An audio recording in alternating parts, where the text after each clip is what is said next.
The skylines of every major city in the world are a mix of hundreds to thousands of various pieces of architecture, and yet almost always there's just a handful that stick out against the rest.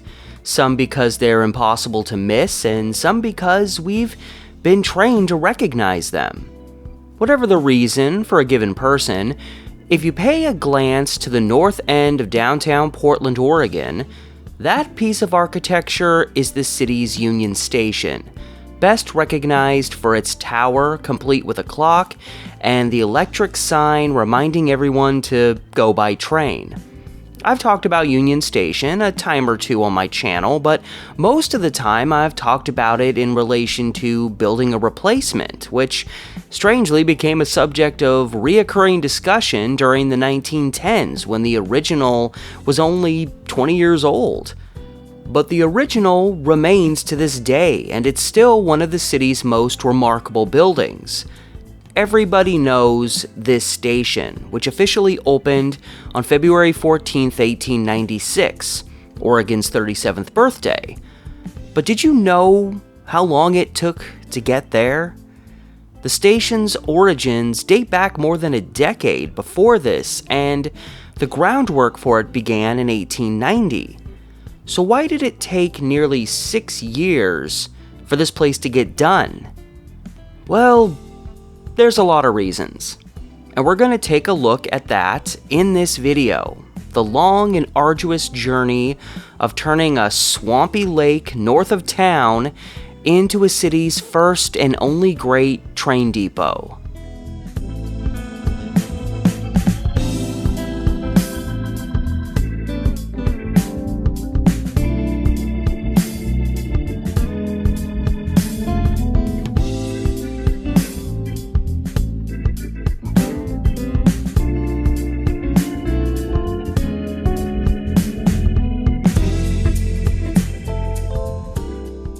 The origins of the 1896 Union Station actually goes all the way back to 1882.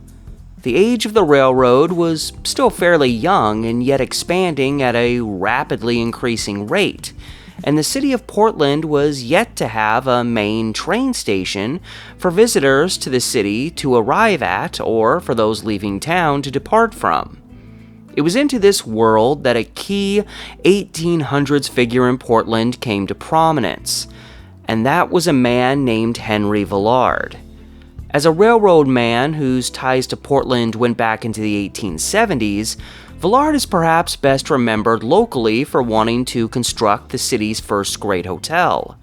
This would become the Portland Hotel, but it would take almost a decade for that to be completed. And that had to do with what happened to Villard. In early 1883, he began pursuing the block where the city's central school stood to build this hotel, and he had plans made for it by the firm of McKim, Mead & White.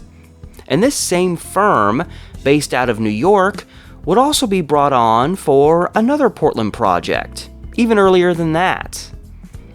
At the height of his success, recently becoming president of Northern Pacific Railroad, Henry Villard also wanted to see a great train depot erected in the city, a true Grand Central Station that would be unmatched by any place east of Chicago. At the start of 1882, he had McKim, Mead & White produce plans for this train depot, which Charles McKim brought to the city in February of that year. He was also in town to see if the stone desired for the structure could be sourced locally, as well as looking into where this depot would be built.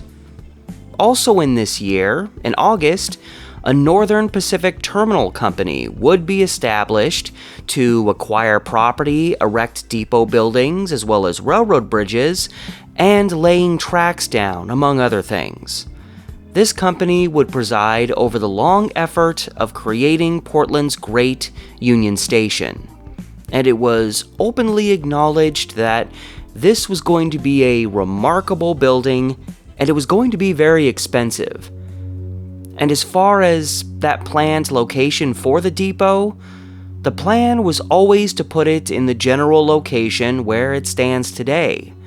This land, once upon a time, was overrun by a large lake known as Couch Lake, named after Captain John Couch, a Portland pioneer who took out a land claim on land north of Ankeny Street.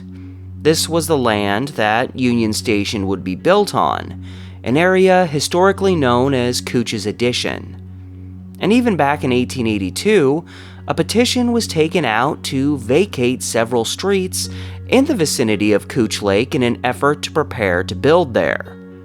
The objective, obviously, was to fill in this lake so the Union Depot, as it was more often called in these early years, could actually be built.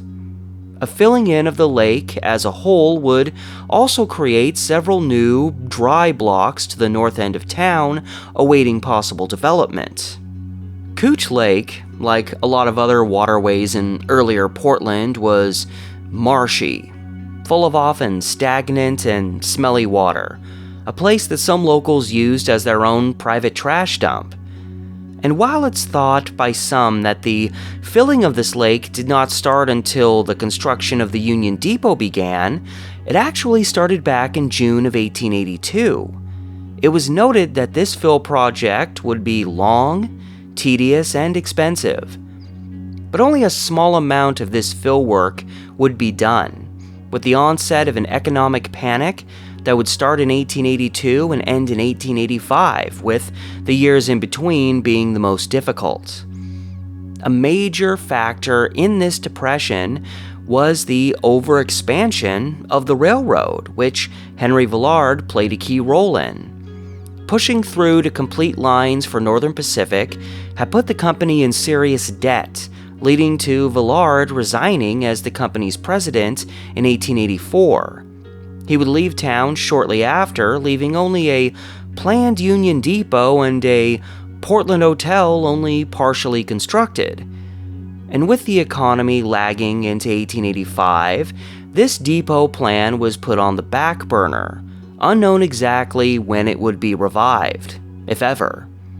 The project was facing so much doubt that the terminal company was forced to allow some of those previously vacated streets to open again due to pressure from locals. And as 1885 turned into 1886, there was still no motion, and Portlanders felt serious doubts that anything would happen. But they needed something. One April 25, 1886 piece stated, "Perhaps we shall never have such a magnificent affair as the great Union Depot of the boom, but some sort of railroad center we must have."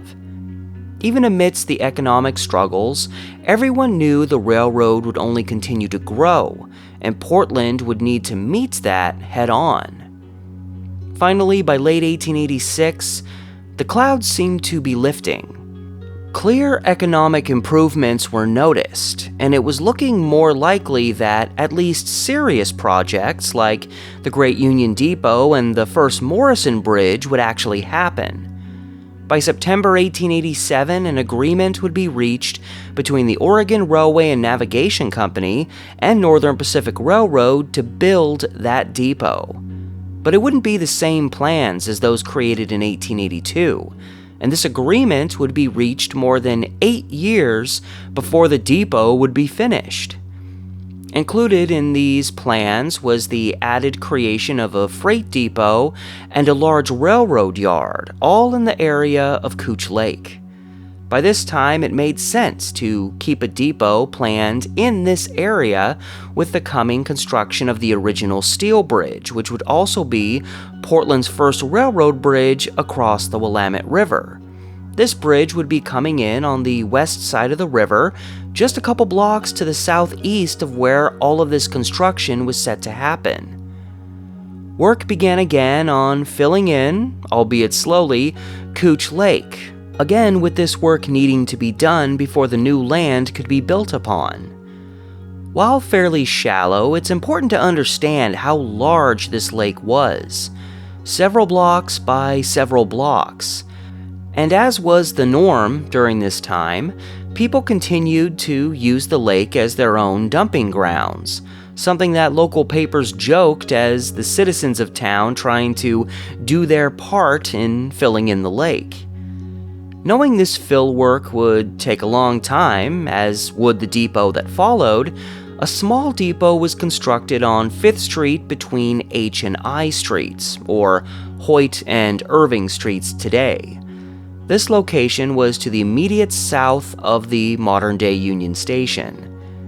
This temporary station, erected by the Oregon Railway and Navigation Company, would not only remain the main depot for much longer than intended, but technically, it was Portland's first real train depot. But even this first depot would have a delayed opening because when they were prepared to open, they suddenly realized they forgot to put any seats in the building. A 50-foot addition would be made to this building in 1890, enlarging it so that all 3 railroad companies could make use of it, while they waited. For the first time since 1883, it looked like this project was off and rolling again. But despite the plan to move forward, things stagnated fast. Once again, the fill work stopped, and nothing seemed to be happening. While locals were passively despondent before, now they were hostile. What was this delay? The terminal company received added criticism as they'd received grant money to begin their work, and it was felt, well, if you're not going to do anything with it, give the money back. Fair enough. This pressure to get to work went all the way to the top, with the city's mayor, Van de Lashmet, telling the company to get going. And they would. But not until 1890. By the start of this year, the plans were back on, utilizing new plans created by the architectural firm of Van Brunt and Howe. These plans would ultimately result in the building we have today, but they would go through several alterations. And why several alterations?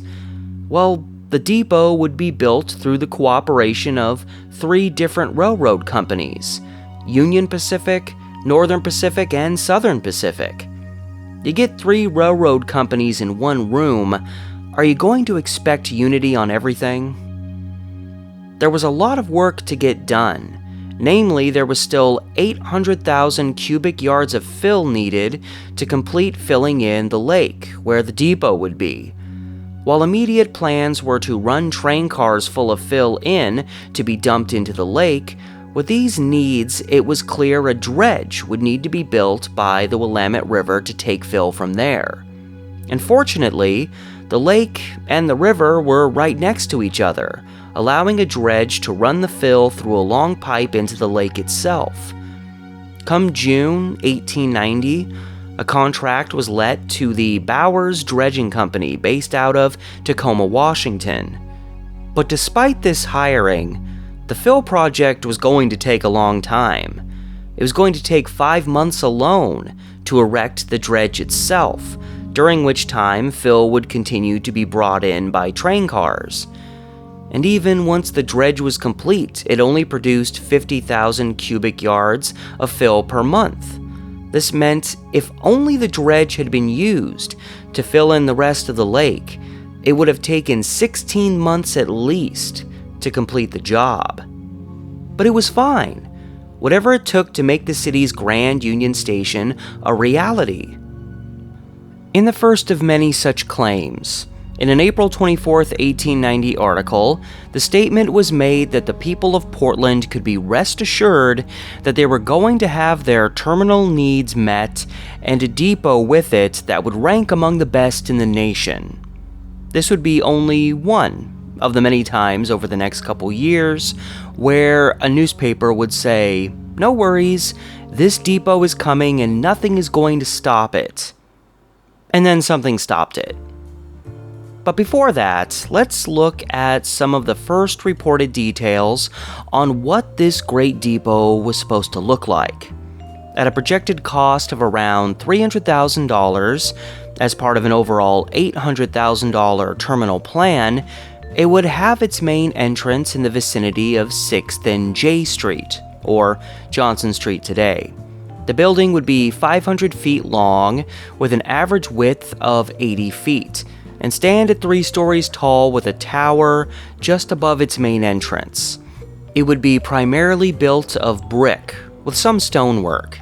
And of course, it would have every modern convenience possible, including a waiting room, washroom, dining room, baggage room, barber shop, a mailroom, company offices, and reading rooms. And the building would produce its own heat and light. It was noted the tower would be 130 feet tall and have an electric clock on it. There would be covered platforms where passengers would approach 6 different lines of track. The first artist rendering of what this depot would look like was published in the Oregonian on July 17, 1890, showing a depot not all too different from what was actually built, although there are some clear differences. When ground was officially broken on May 21, 1890, the city heralded its former resident, Henry Villard, as a prophet. He said we would get a great train depot as well as a great hotel, and now we would finally have both. The issue was the Portland Hotel would be completed in 1890, and the great train depot had hardly begun. But as Portland was being reminded of the once great Henry Villard at this time, they had no idea how much they would need him down the line. August 1890 would see the first work done for the depot itself, as the lake was slowly being filled in. For support, more than 5,000 pilings would need to be placed, being done at a rate of 50 a day. The first work was finally underway, and then it stopped. And this is where Henry Villard, in a full circle type situation, would come back into the fray. After having to resign and walk away, leaving the idea of a depot a dream for years, he had recovered after spending some time in Europe, and by 1888 he was back at the top again, resuming his place with Northern Pacific. He once again had power and influence. And as the months passed with no work and no explanation as to why there was no work, finally in October 1891, after a year of practically nothing, there was an explanation. It was a matter of money. And there were 2 parts to this financial stringency, as it was called. One was related to Union Pacific specifically, who went through an administrative change and had to reassess their situation before having the funding necessary to contribute to this extensive depot project. And even by October 1891, their financial situation was still uncertain, with both the city government and its citizens putting the pressure on for Union Pacific to figure things out. It was becoming so dire that the city thought it might need to ask locals to contribute to buy up at least some of the bonds that would make more funds available to the depot's construction. And that was their other reason for the delay. The bonds that the terminal company had to try and sell and obtain funds hadn't been sold at all. The market was in a rough state, and they were having no luck selling them. It was reported at this time that all of the money that had been invested in this terminal work had been provided by the railroad companies themselves, who'd already invested $327,000 in improvements. It got to a point where they just ran out of available money, and so they had to wait around until things changed. And it was during this frustrating time that a certain someone was planning on visiting the city. Henry Villard, now back on the top, arrived in Portland on Halloween night 1891, and the city was throwing most of their eggs in one basket, hoping Villard could save them. Prior to his visit, several articles were published in local papers, lauding him as much as possible, clearly laying the groundwork for Villard's arrival. "We love you, Henry. Now, please save us." It would be 2 weeks before the results of Villard's visit would be unveiled to the local community. And the news was good. Again, after resigning from Northern Pacific, Villard ultimately ended up in Europe, where he made quite the name for himself, and it appeared his influence would benefit Portland. It would be reported in November 1891 that Villard had seen to it that these bonds would be floated around Europe and the necessary money would be obtained in short time. It was announced that plans to resume construction of this great depot were set for the spring of 1892. But it wasn't just Europe that would help in this effort. Hundreds of thousands of dollars in bonds would also be floated in New York, and apparently many there felt it would be a good investment. Van Brandt and Howe revised their original plans in February of 1892, and once again the project was full steam ahead. We would see again at this point in a local newspaper the statement that work was about to begin again, and this time there was nothing that would prevent it from completion. We'll see about that.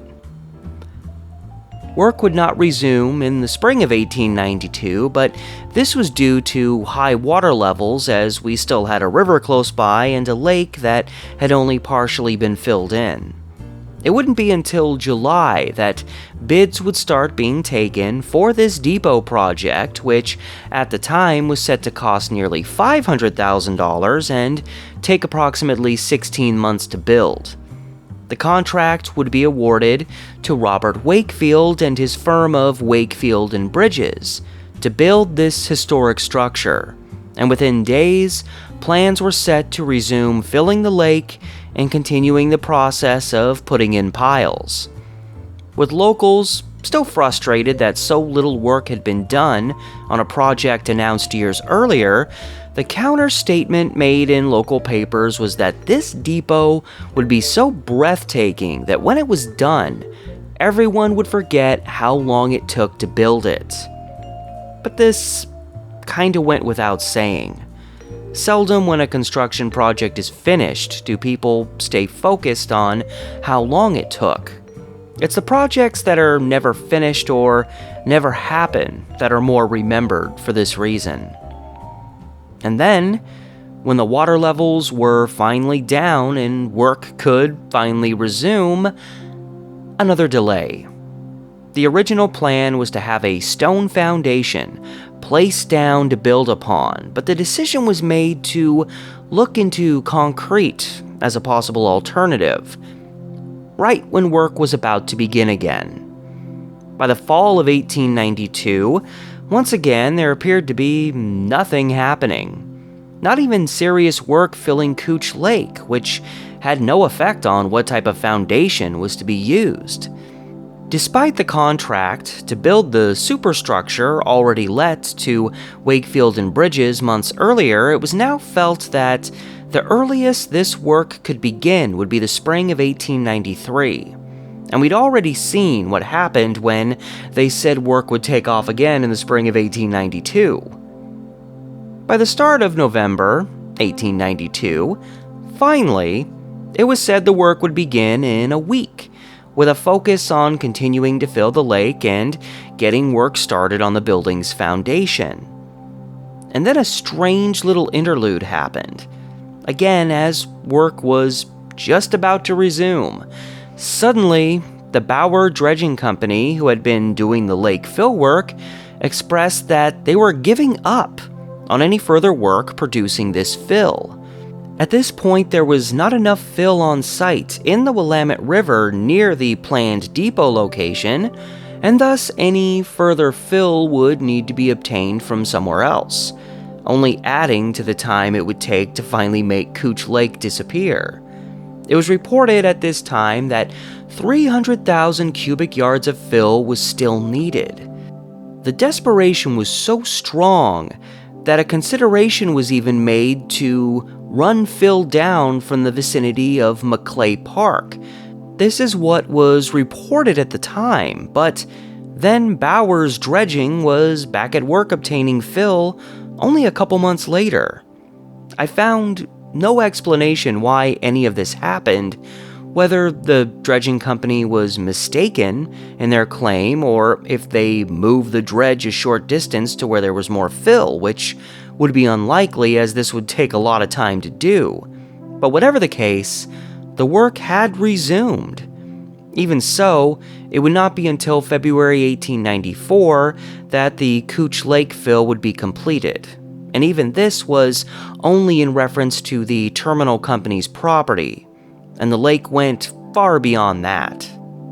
Despite some uncertainty in late 1892 with regards to the lake fill, other work processed forward with concrete foundation work underway in December.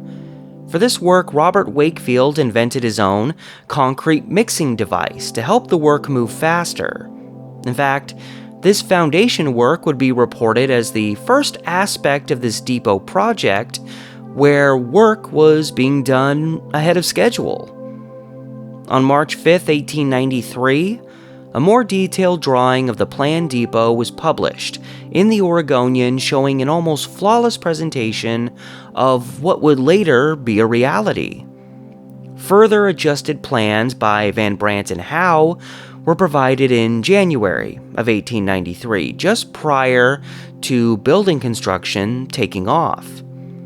It would still have all of those modern conveniences under one roof, as well as easy access to the tracks which would be put behind it. It would be primarily of brick construction with Spanish tiles on the roof and marble in the main hall and corridors. The cost of the depot had dipped a little to a planned $400,000 to complete. The foundation work would be completed in April 1894, with workers having to wade through water sometimes up to their hips, as they only had a small water pump to clear out the remaining lake water, as well as water that was being sent through with the fill pulled from the river. But still, things were moving forward, just in time for the next major economic panic to occur. And this would be a big one, called the Greatest American Depression of the 19th century, the Panic of 1893. For some, it was a foregone conclusion that work would halt again, and for how long, no one knew. But in a strange twist to the story that's been told so far, the attitude remained full steam ahead, and they meant it. Work continued on even as the economic panic grew. The last thing anyone wanted was another work stoppage, so until that became an absolute necessity, onward they went. An August 5, 1893 article expressed that reoccurring sentiment that had been expressed before on this depot by stating, "Now that it is well underway, nothing should be allowed to interfere with the progress of the work." And that's just how things happened as 1893 turned into 1894. In fact, in something I found strangely common in the news coverage of older stories, when the real work was underway and moving well, there was limited coverage on it. I guess it wasn't dramatic enough. Just a handful of 1 to 2 paragraph pieces noting the work was still going. And this was while the bulk of the depot's exterior was being built. A previously hoped-for completion date of August 1st, 1894 was not quite going to happen, but by the spring of that year it was expressed that the depot should be done in just a few more months. And again, so much work had been done from late 1893 into the spring of 1894. In fact, here's a picture of the new Union Depot from June 1894, showing much of the exterior structure already done. However, something else was going on in June of 1894, something I've talked about a time or two. In late May 1894, a warm front led to the beginning of a flood that would ultimately become the worst in Portland's history, with places close to the river, like the new depot, ending up under several feet of water. By June 1st, it was reported there was 7 feet of water in and around the depot, which was described as looking like an island sticking up out of surrounding waters.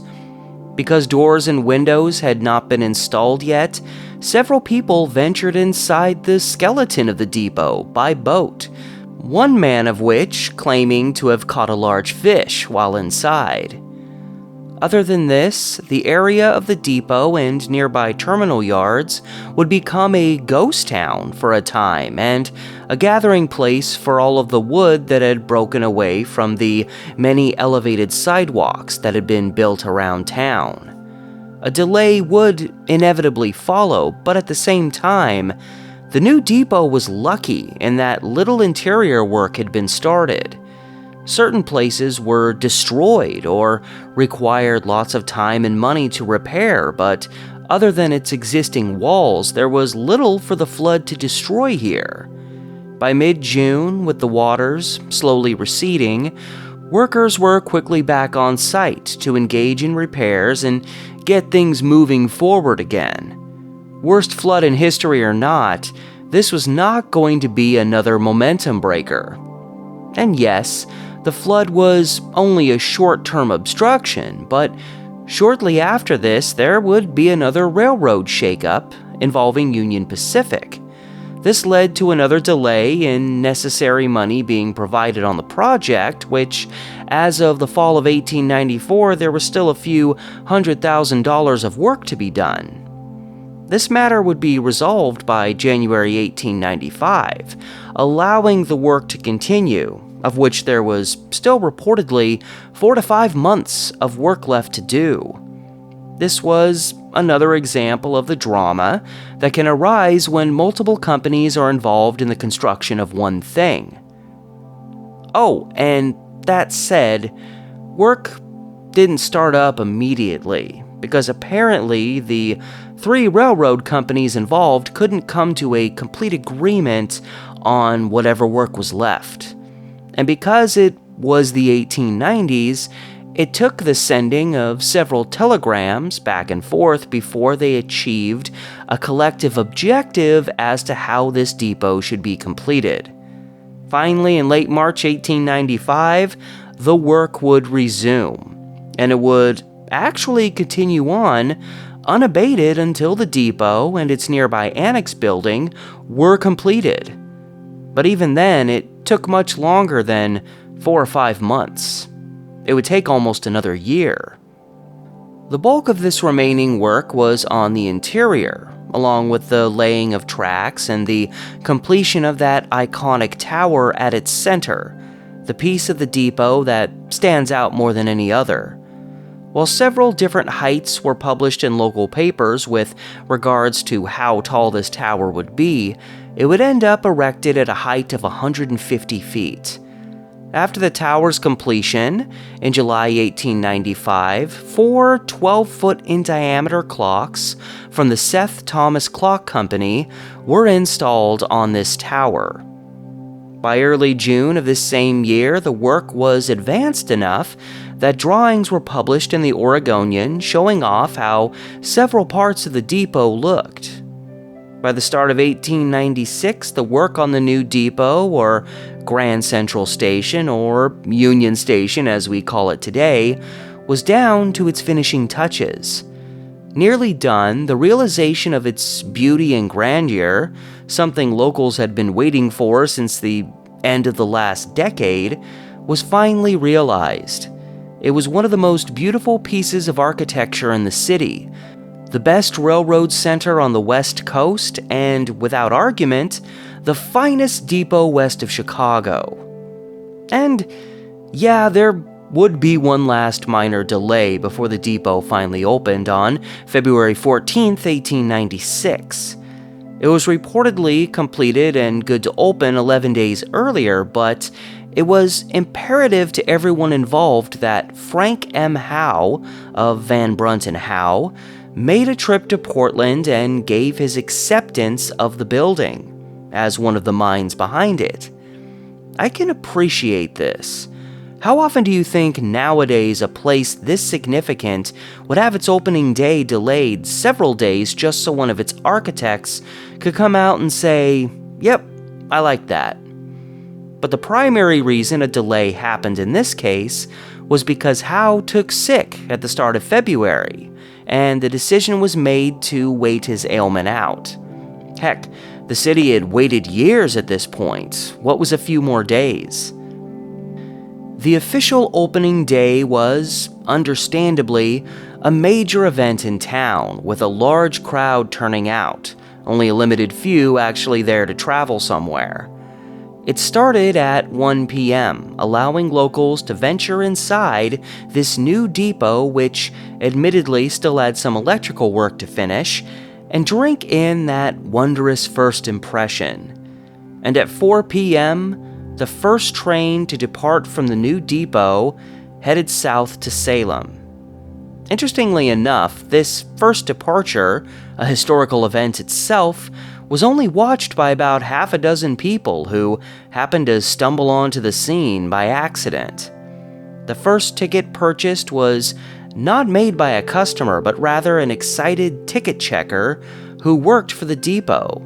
He did everything he could to be the first in line to purchase a ticket to be kept as a souvenir.